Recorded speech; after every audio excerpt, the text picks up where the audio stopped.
right. Hey, Hope. Hey, Brody. All right. So we are hopping back into this translation, Book 6. And this is technically chapter 13. All right. It's a big chunk. We skipped all the rest of Book 1. We skipped Book 2, 3, 4, 5, and the beginning of Book 6. And we have hopped right into the middle of Book 6 where we're talking about the DRUIDS. And we were just going back and remembering how the DRUIDS are high up class members of Gallic society. But remember, he has to use Roman terms to explain these things to Roman people, even though the Gallic society, the Germanic society, looked nothing like Roman society. But they are humans. And so what's cool about that, I would even talk about this in my mythology class to a pretty deep extent in the conversation that we got into last week. There's really nothing about any civilization that truly separates itself from the others. All right, there might be unique little idiosyncrasies about things, but he's able to demonstrate the severity of these people because the severity of these kinds of people is the same in every civilization. So it's a pretty fun thing to talk about. That's why we got into it last week. So we stopped right here talking about how they're not just in charge of like private and public sacrifices, but they're also in charge of dueling out the rewards or penalties for those people who actually obey them. So the people who deserve things, they will give them to them, whether it be justice for the positive or justice for the negative, which really in all justice is essentially positive. So it's protecting them. They would protect the Germanic people, the Helvetian people, by means of law. All right. This is not in one of those. It's in your notebook. Yeah, this is in your notebook. Yeah. We were doing this kind of fast as we were leaving. It's like this penalty, talking about how, well, which penalty? The punishment that he's talking about is the punishment that means they are literally cut off, interdicant. They are cut away from sacrifices. Because remember, the Druids were what? It's the same stem as the Latin word for bridge. The word for bridge is pons pontus, which means bridge or fount. And then the Latin word for priest is pontifex, which means bridge maker. Have I talked to you guys about that? I guess I haven't. I guess I was in my mythology class. So go and write this on the side or in the additional notes down there. That's just something that I want y'all to have. This isn't necessarily me saying like, ooh, this is something I'm going to test you on. It's one of the most magnificent English and Latin kind of sentences within the word bridge and priest. Yeah. So the Latin word for bridge or fount is pons pontus, pretty synonymous with fons fontus, so like fountain, spring, wellspring, that kind of thing. And then you have fex, which comes from fakara. So basically just means bridge maker. That's what the word pontifex means. It means bridge maker, and it's the word for priest. And so what this is talking about is that those people who have committed crimes that they deem wrong, like some of those that they talked about before were kaida, y'all remember murder? Those kind of things. It's just those general absolute truths about humanity that we in our biblical worldview kind of use as a demonstration to say there are things that all human beings, no matter which way you look at it, whether it be biological, psychological, sociological, religious, theological, they're wrong. There's no way to deem it good fully. And so murder is one of those things that people would say, if you do that, you are now forever cut off, interdicant, spoken away from. There's a block in between, is literally why inter is there. There's something in between you and sacrifices. So now you have been cut off from that fount. You've been cut off from that bridge. You have no way to talk to God anymore.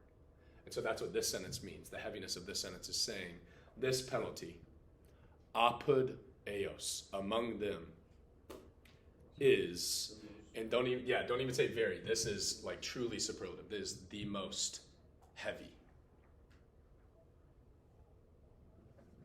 So it's cool because, I mean, we've been translating about all these things. We're going to go back and we're going to read, a bunch of these books in English and stuff like that. You're going to get a better picture of all of this. But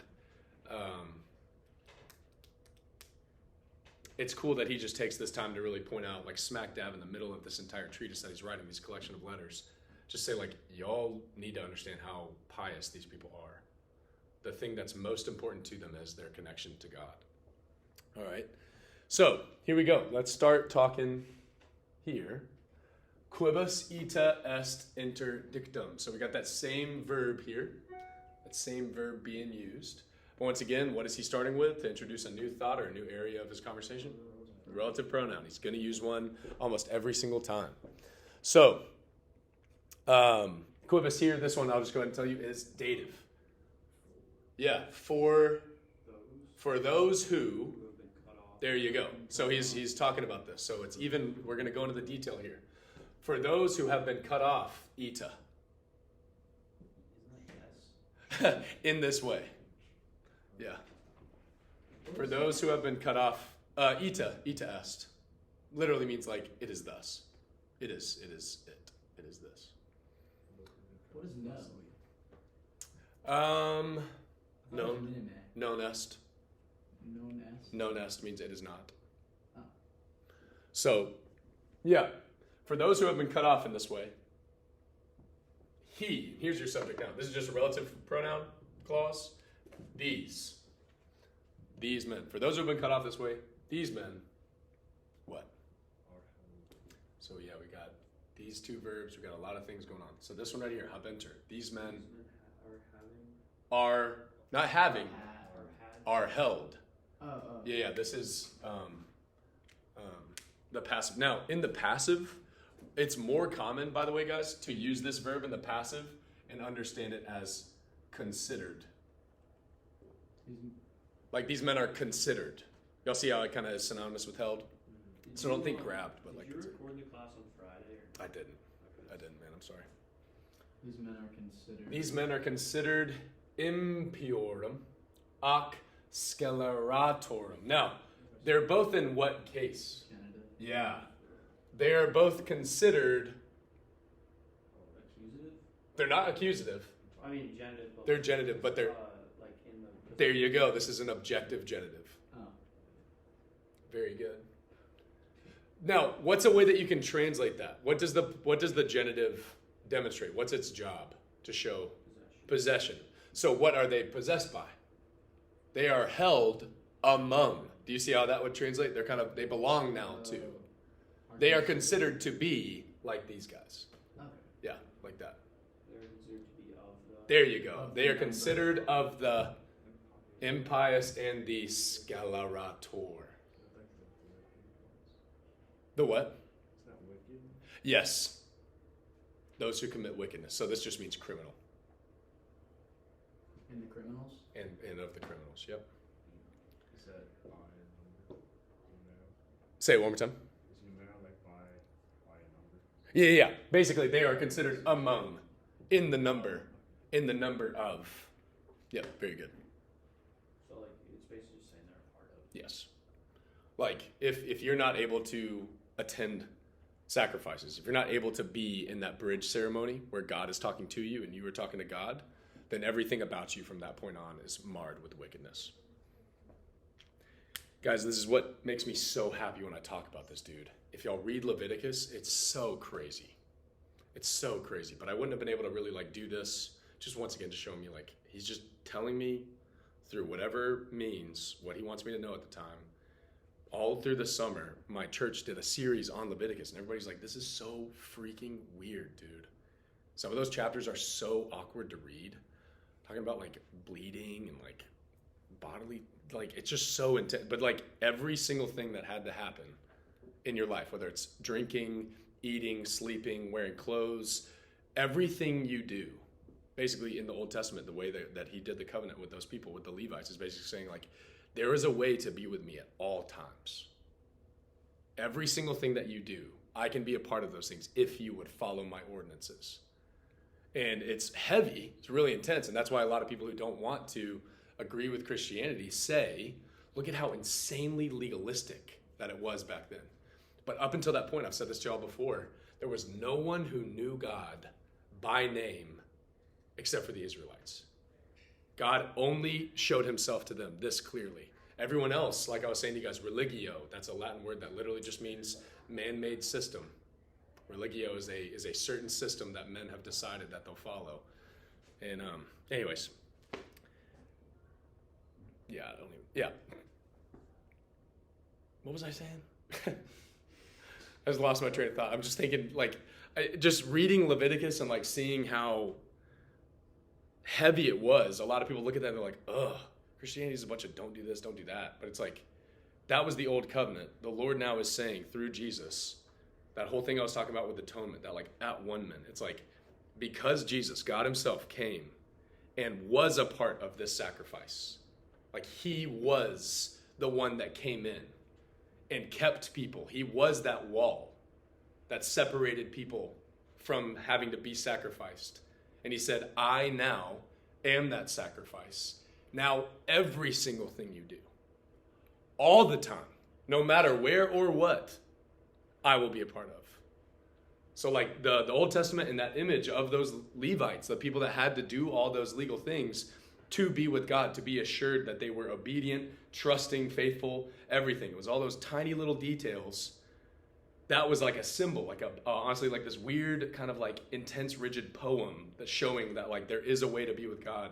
But that made all the liberation of what Jesus did, dying himself as a part of that sacrifice, not as just the pontifex leading the sacrifice, but being both the priest and the dead thing.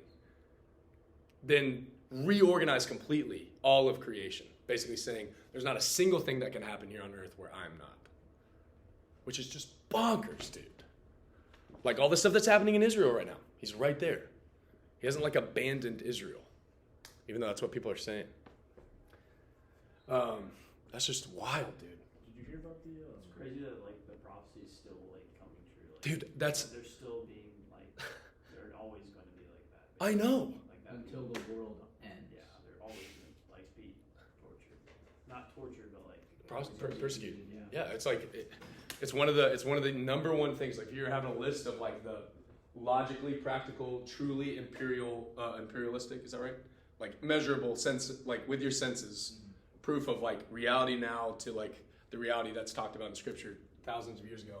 That's like one of the top 5 things, maybe the top thing, which is crazy because you don't want to make that the top thing. You don't want to make the pain and death and suffering of the Israelites the top thing, but that's Jesus's bloodline, dude. He is literally called man of suffering. If those people truly are related to him, they're going to suffer. Once again, just this image constantly of basically saying like Jesus is not prosperity. Jesus isn't just like feel good, not like, oh, get it off your chest. And then it's like, no, dude, if you have a life, that means you have death right with it. And nobody wants to say that.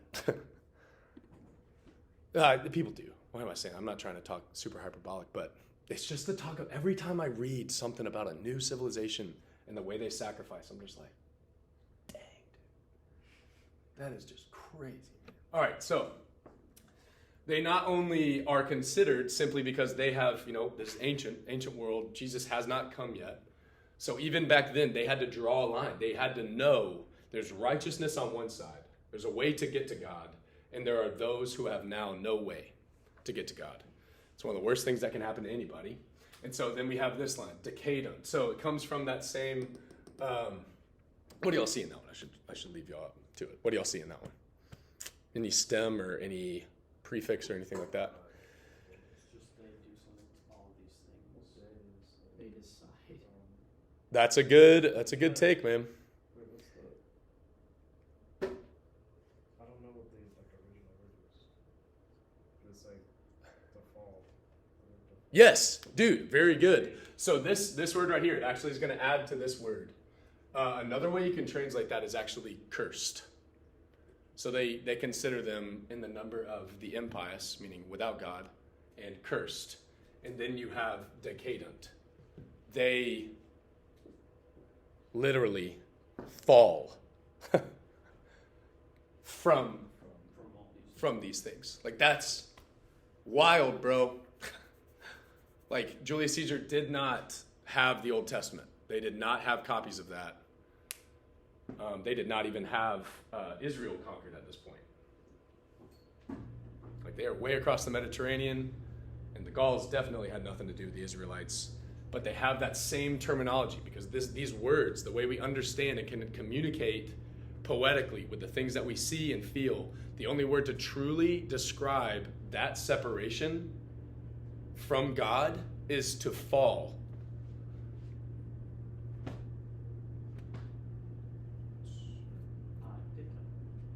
All right, and then auditum, it comes from eo, ira, iwi, itum, but it has odd in front of it. So from. Not from, that'd be ob. Oh, okay. Yeah, to, having gone to. All right. All right. And you could even say like flee. You could even say like flee. Oh, having fled. Yeah. Yep. Here. Or having gone Yeah. to. So having fled.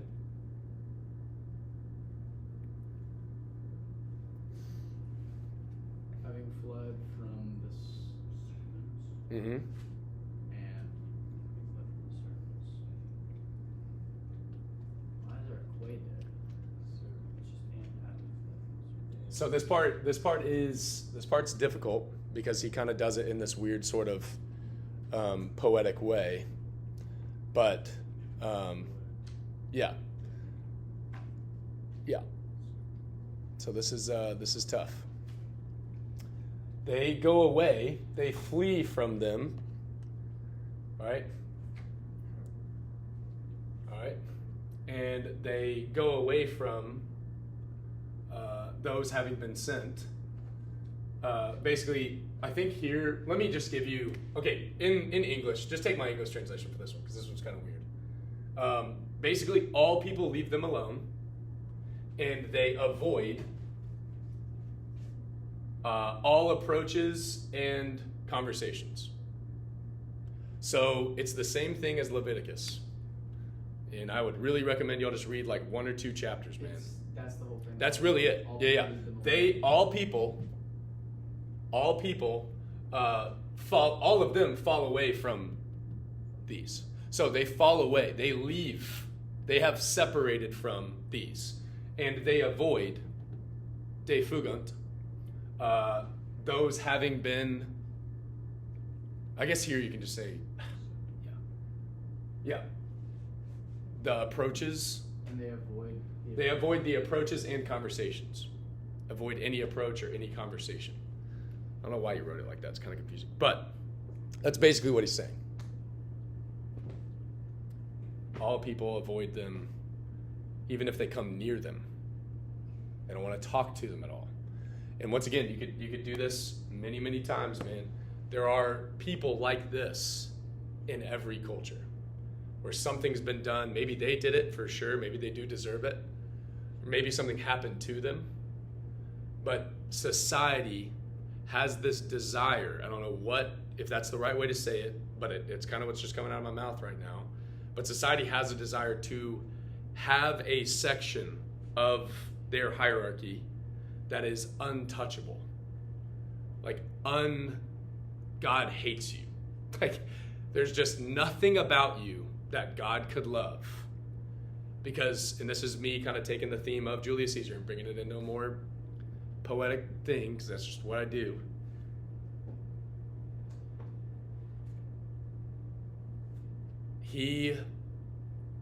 I'm like forgetting what I'm saying.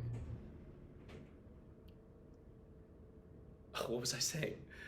Wait, so like Started making fun of myself, and then I lost what I was saying. And today, like after 9/11, it'd be like how Americans treated like Muslims. 100%. Like all Muslims. More. Keep going. God hates you. Keep going. God hates Caste system. caste system in India. Born and you're just Yep. stuck. You must have had a terrible past life. They don't know anything about you. They don't want to. Because even if the shadow of someone who's in the pariah class goes over your ankle, you need to go wash your ankle. Black people in Mormonism. Black people. Egypt. Starting to become Mexican. South American too. In Gays. Mormon? Gays. People who have committed abortions. Jewish people. Jews. What was I gonna say? I don't know. Maybe I just wasn't supposed to say it.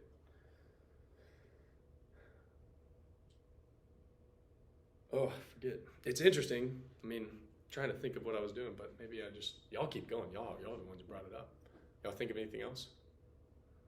You can say like Christians in the Middle East. Man, that's true. Literally go to a different place of geography Or and Jews become one. in Yep. the Middle East. Jews as well. What? Oh, what was I gonna say, dude? That's crazy. It just shot out of my. It doesn't even have to be like a.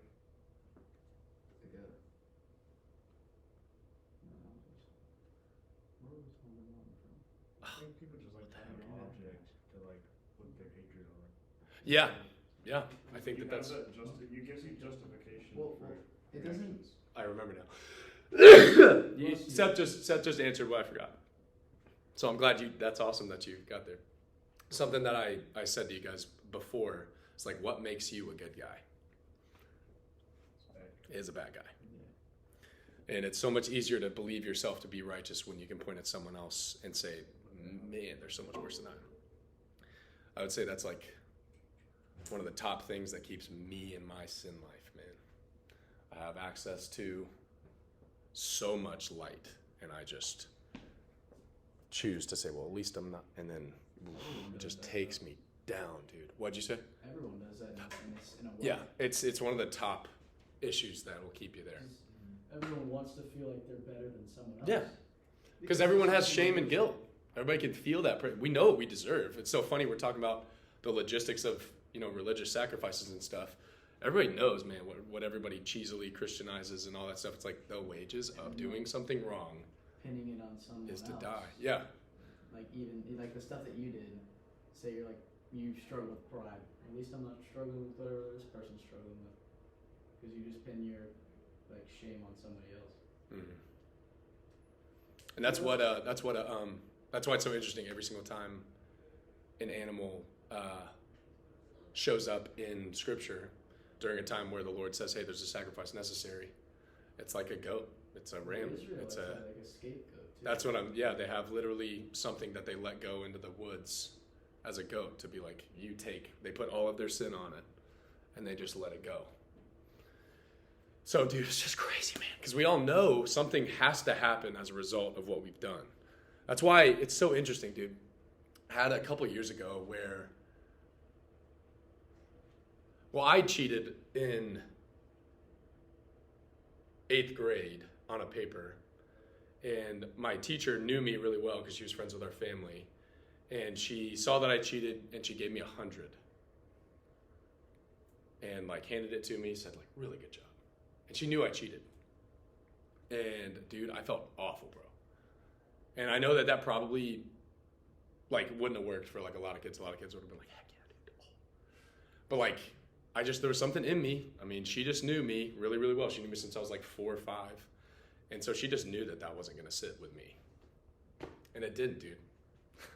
So I could, never do it again. I, could never do it again. I mean, I definitely cheated again in the future.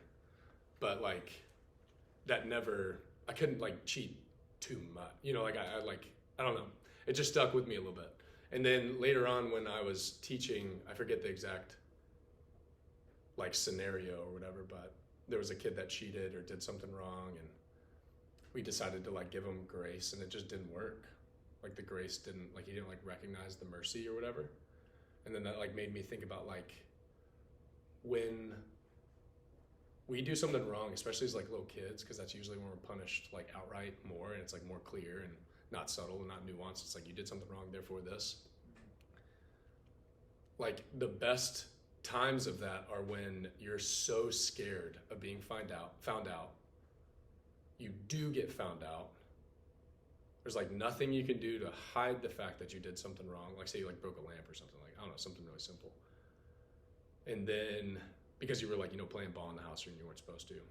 And then your parents find you, your mom finds you or something like that, and then they just say, when your dad gets home, you're gonna be in huge trouble. And so then you sit for 4 hours waiting for your dad, that time of just that painful dread where you understand the weight of your guilt. I did this wrong, there's no going back from what I did. And so you have to wait. And then you have this judging moment where the dad like hears what happens, like sees the result. He's gonna, you know, you're in trouble. But there are times when giving a kid grace like that, or when I'm thinking about myself, like when I received grace like that, like, hey, it was an accident, you're forgiven. And that's just like, you know, it's like this crazy, like you just start like weeping, like crying, yada yada. There are times like that works. But I can remember times where I didn't get what I deserved, and it was like, oh, and it just like something like, I don't know, I was stoked about it. Like the dark side of me was really stoked about it, but like the good side of me was like, it didn't. You guys get what I mean? And then there are like the best times though are like, hey, you did this. Like you're grounded and you're about to get a huge spanking right now. And you're just like, no. And then you like, no. But then after, like there were like very few times that like actually like went down, and then I like had received my punishment, and I like truly felt like it matched the crime, which is what justice is supposed to be. And then, I don't know, it like really does feel just like right. Like I did it. I went through it the way I was supposed to. And now I'm out the other end, and I just like, I know so much more about, I don't know, playing ball in the house. I don't know. But when I think about stuff like that, and I think about stuff like this, and I think about how hard they had to work to make sure they had grace tangibly among them, and everybody's like living in fear that they're going to lose that grace every day, it just makes so much more of a heavy hit when I think about how when we talk about grace, the understanding of it is just so kind of like stunted. It's just kind of like we just say it because it's a normal Christian word to say. But grace of Jesus is insane, man.